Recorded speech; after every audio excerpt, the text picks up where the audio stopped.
मकबरा या फिर हिंदू मंदिर, आखिर क्या है ताजमहल का सच। नमस्कार, आपका स्वागत है बायनोकुलर्स न्यूज चैनल में और मैं हूं आपके साथ मानी। पीएन ओक पुरुषोत्तम नागेश ओक ने अपनी किताब में लिखा है कि ताजमहल के हिंदू मंदिर होने के कई सबूत मौजूद हैं। सबसे पहला तो यह है कि मुख्य गुम्बद के किरीट पर जो कलश है यह हिंदू मंदिरों की तरह है। यह शिखर कलश आरंभिक 1800 ईस्वी तक स्वर्ण का था और अब यह कांसे का बना है। आज भी हिंदू मंदिरों पर स्वर्ण कलश स्थापित करने की परंपरा है। आपको बता दें, ताजमहल का सबसे चौंकाने वाला रहस्य यह है कि इसका निर्माण शाहजहां द्वारा आगरा पर शासन करने से ठीक पहले किया गया था। जैसा कि पुस्तक ताजमहल की वास्तविक कहानी से संकेत मिलता है, कितना मूल रूप से आगरा में पूर्व राजपूत लोगों द्वारा बनाई गई यह एक अभयारण्य थी।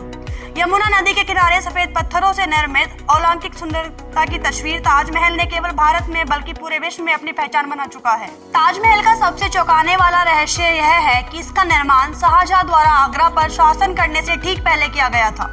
जैसा कि पुस्तक ताजमहल की वास्तविक कहानी से संकेत मिलता है, किला मूल रूप से आगरा के पूर्व राजपूत लोग द्वारा बनाई गई भगवान शिव की एक अवधारणा है।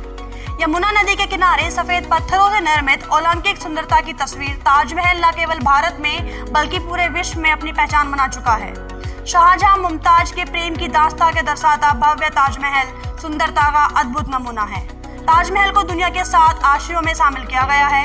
हालांकि इस बात को लेकर हमेशा से सवाल उठ रहे हैं कि ताजमहल को शाहजहां ने बनवाया है या फिर किसी और ने। हालांकि ताजमहल का विवादों से गहरा नाता रहा है।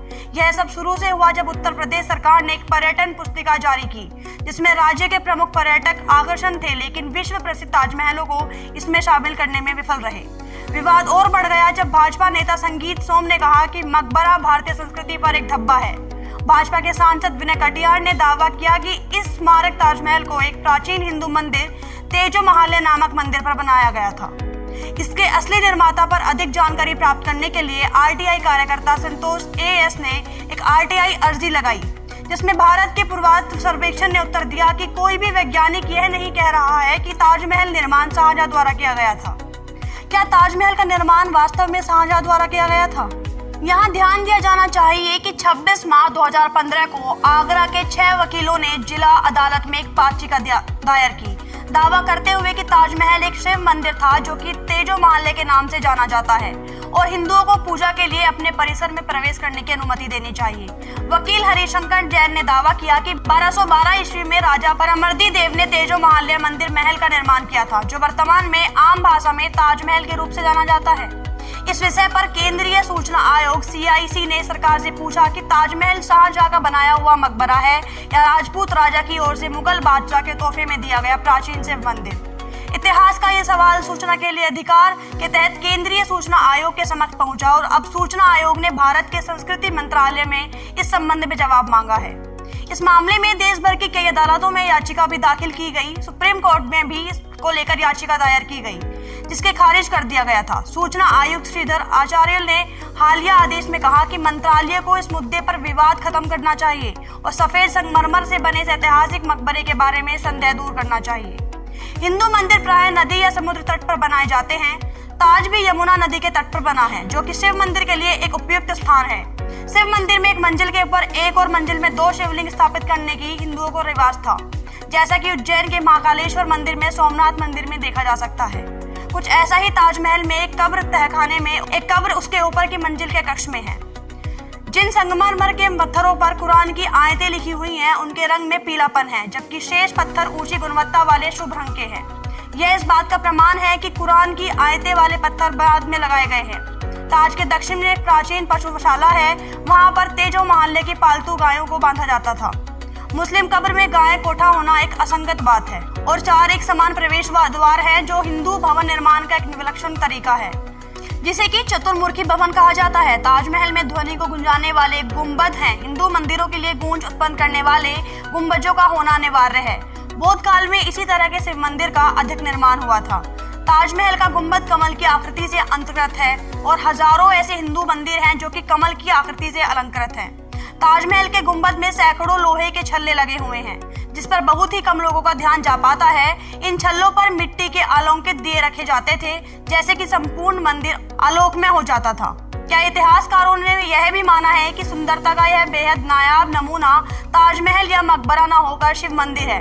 जिसका नाम तेजो महाल्य था। विस्तार से समझने के लिए कोशिश करते हैं कि कुछ भारतीय अव्वल दर्जे के इतिहासकार बिना किसी अंग्रेजों के लिखे इतिहास की मदद के लिए अपने सर्वेक्षण और अध्ययन में क्या पाते हैं। प्रसिद्ध शोधकर्ता इतिहासकार पुरुषोत्तम नागेश ओक अपनी पुस्तक ताजमहल द ट्रू स्टोरी द्वारा इस बात में विश्वास रखते हैं कि सारा विश्व इस धोखे में है कि यह खूबसूरत इमारत ताजमहल को मुगल बादशाह शाहजहां ने बनवाया था। ओक कहते हैं कि ताजमहल प्रारंभ से ही बेगम मुमताज का मकबरा न होकर एक हिंदू प्राचीन शिव मंदिर है जिसे तब तेजो महाल्य कहा जाता था। अपने अनुसंधान के दौरान ओक ने खोजा कि इस शिव मंदिर को शाहजहां ने जयपुर के महाराज जय सिंह अवैध तरीके से छीन लिया था और इस पर अपना कब्जा कर लिया था।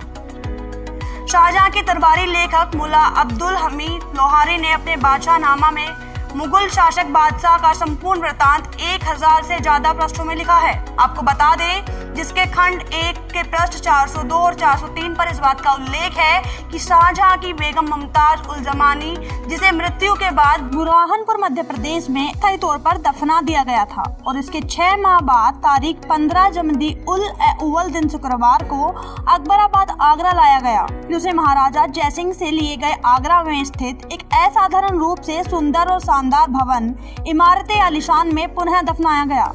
लाहौरी के अनुसार राजा जयसिंह अपने पुरखों की इस आली मंजिल से बेहद प्यार करते थे, पर बादशाह के दबाव में वह इसे देने के लिए तैयार हो गए थे।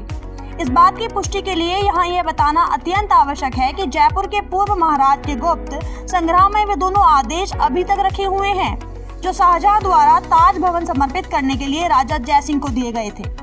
तो क्या वाकई मुमताज के नाम पर रखा मुमताज का महल? आइए जानते हैं। पुरुषोत्तम लिखते हैं कि महल शब्द मुस्लिम शब्द नहीं है। अरब, ईरान, अफगानिस्तान आदि जगह पर एक भी ऐसी मस्जिद या कब्र नहीं है जिसके बाद महल लगाया गया हो। यह भी गलत है कि मुमताज के कारण इसका नाम मुमताज महल पड़ा क्योंकि उनकी बेगम का नाम था मुमता उल जमानी। यदि मुमताज के नाम पर इसका नाम रखा होता तो ताजमहल के आगे से मुम को हटा देने का कोई औचित्य नजर नहीं आता। किसी भवन का नामकरण किसी महिला के नाम के आधार पर रखने के लिए केवल अंतिम आधे भाग ताज का ही प्रयोग किया जाए और प्रथम अर्ध भाग मुम को छोड़ दिया जाए, यह समझ से परे है। ओक दावा करते हैं कि ताजमहल नाम तेजो महाल्य का बिगड़ा हुआ संस्करण है। साथ ही साथ ओक कहते हैं कि मुमताज और शाहजहां की प्रेम कहानी चापलूस इतिहासकारों की भयंकर भूल और लापरवाह पुरातत्ववादों की सफाई में स्वयं घड़ी गई कोई कोरी अफवाह मात्र है क्योंकि शाहजहां के समय का कोई शासकीय अभिलेख इस प्रेम कहानी की पुष्टि नहीं करता है। उस वक्त के भ्रमणकारियों ने उनकी यात्रा दौरान विश्व प्रसिद्ध ताजमहल के निर्माण का कोई उल्लेख नहीं किया है। यूरोपियन यात्री जॉन अल्बर्ट ने सन 1648 मुमताज की मृत्यु के 7 साल बाद में आगरा भ्रमण किया और इस शहर के संपूर्ण जीवन वृत्तांत का वर्णन किया, परंतु उसने ताज के बनने का कोई भी संदर्भ नहीं प्रस्तुत किया। जबकि भ्रांतियों में यह कहा जाता है कि ताज का निर्माण कार्य 1631 से 1651 तक जोर शोर से चल रहा था। फ्रांसीसी यात्री फिक्स वर्नियर MD जो औरंगजेब द्वारा गद्दनशीन होने के समय भारत आया था और लगभग 10 साल यहाँ रहा। यहाँ के लिखित विवरण से पता चलता है कि औरंगजेब के शासन के समय यह झूठ फैलाया जाना शुरू किया गया कि ताजमहल शाहजहां ने बनवाया था। ताजमहल के संबंध में यह आम किंवदंती प्रचलित है कि ताजमहल के अंदर मुमताज की कब्र पर सदैव बूंद बूंद कर पानी टपकता रहता है। यदि यह सत्य है तो पूरे विश्व में किसी भी कब्र पर बूंद बूंद कर पानी क्यों नहीं टपकाया जाता, जबकि प्रत्येक हिंदू शिव मंदिर में ही शिवलिंग पर बूंद बूंद कर पानी टपकाने की व्यवस्था की जाती है। फिर ताजमहल में बूंद बूंद कर पानी टपकाने का क्या मतलब? क्या ताजमहल को सच्चे प्यार की निशानी कहना ठीक है? क्या शाहजहां और मुमताज में प्रेम था? भारतीय इतिहास के कई पन्नों में यह लिखा है कि ताजमहल को शाहजहां ने मुमताज के लिए बनवाया था। वह मुमताज से बहुत प्यार करता था। दुनिया भर में ताजमहल को प्रेम का प्रतीक माना जाता है, लेकिन कुछ इतिहासकार इससे इत्तेफाक नहीं रखते हैं। उनका मानना है कि ताजमहल को शाहजहां ने नहीं बनवाया था, तो पहले से बना हुआ था और इसे हेर फेर करके इसे इस्लामिक लुक दिया गया। दरअसल इसे शाहजहां और मुमताज का मकबरा माना जाता है। पुरुषोत्तम अनुसार क्योंकि शाहजहां ने मुमताज के लिए दफन स्थान बनवाया और वह भी इतना सुंदर, तो इतिहासकार मानने लगे कि निश्चित ही फिर उनका मुमताज के प्रति प्रेम होना ही चाहिए। तब तथाकथित इतिहासकारों और साहित्यकारों ने इसे प्रेम का प्रतीक लिखना शुरू कर दिया। उन्होंने उनकी गाथा को लैला मजनू, रोमियो जूलियट जैसे लिखा, जिसके चलते फिल्में भी बनी और दुनिया भर में ताजमहल प्रेम का प्रतीक बन गया और यह आज तक जारी है।